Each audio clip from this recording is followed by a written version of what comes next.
उत्तर प्रदेश से आ रही है खबर, जहां की सुरक्षा व्यवस्था से जुड़ी हुई है बड़ी खबर इस वक्त की। बता दें आपको, बलिया मर्डर केस में सीओ और एसडीएम सस्पेंड हो गए। सीएम योगी आदित्यनाथ के निर्देश के बाद ये कार्रवाई की गई है। सीओ और एसडीएम की मौजूदगी में हुई थी हत्या। सरकारी कोटे की दुकान का जो आवंटन चल रहा था और उसी को लेकर ये सारा विवाद हुआ। वहां पर एक शख्स पहुंचता है जिसे एक स्थानीय नेता का करीबी बताया जा रहा है, जिसने एसडीएम और सीओ के सामने ही फायरिंग की। और इस घटना के बाद खूब हंगामा हुआ और अब इस विवाद को लेकर ये कहा गया है, बयान जो जारी किया गया है मुख्यमंत्री की तरफ से कि दोषियों को बख्शा नहीं जाएगा। सीओ और एसडीएम दोनों को सस्पेंड कर दिया गया है। बलिया मर्डर केस में सरकारी दुकानों का आवंटन चल रहा था और उसी दौरान एक स्थानीय नेता का जो करीबी था वो हथियार लेकर पहुंचता और उसके बाद फायरिंग कर देता और इसी फायरिंग में अब कार्रवाई की गई है। इस घटना पर कार्रवाई करते हुए सीओ एसडीएम सस्पेंड कर दिए गए। योगी आदित्यनाथ ने साफ कह दिया है कि जो भी दोषी है उन्हें बख्शा नहीं जाएगा। दरअसल ये पूरा विवाद एक सरकारी दुकान के आवंटन को लेकर है।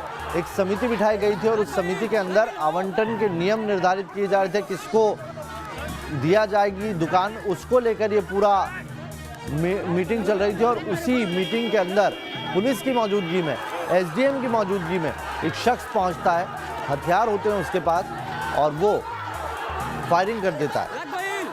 उसके बाद ये किस तरीके से हंगामा हुआ था उसी की ये तस्वीरें हैं।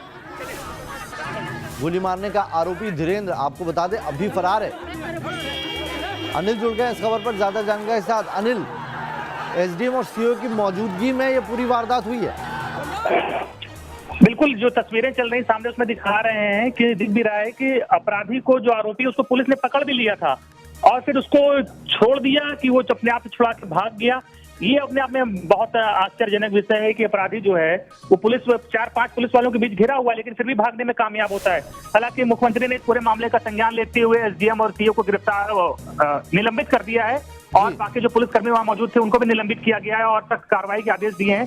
लेकिन निश्चित ही ये इतने बड़े धीरेन्द्र जो है ये किसी स्थानीय नेता का करीबी भी बताया जा रहा है। बिल्कुल, जो स्थानीय विधायक हैं उनका करीबी बताया जा रहा है। हालांकि वो अब डिनायल मोड में आ गए हैं, वो डिनाई कर रहे हैं कि कोई संबंध नहीं है। लेकिन जो वहाँ के लोकल लोग हैं और जो वहाँ स्थानीय पत्रकार हैं वो उनसे बात हुई तो उन्होंने बताया कि ये विधायक जी बहुत खास है, लेकिन अब ये गंभीर अपराध में लिप्त हो गया तो इससे पल्ला झाड़ा जा रहा है। लेकिन इस घटना ने जरूर लखनऊ पूरे प्रदेश में जो हलचल मचा दी है और ये वजह है कि मुख्यमंत्री को खुद संज्ञान लेकर सख्त कार्रवाई के आदेश देने पड़े और एसडीएम और सीओ को भी उन्होंने सस्पेंड कर दिया है।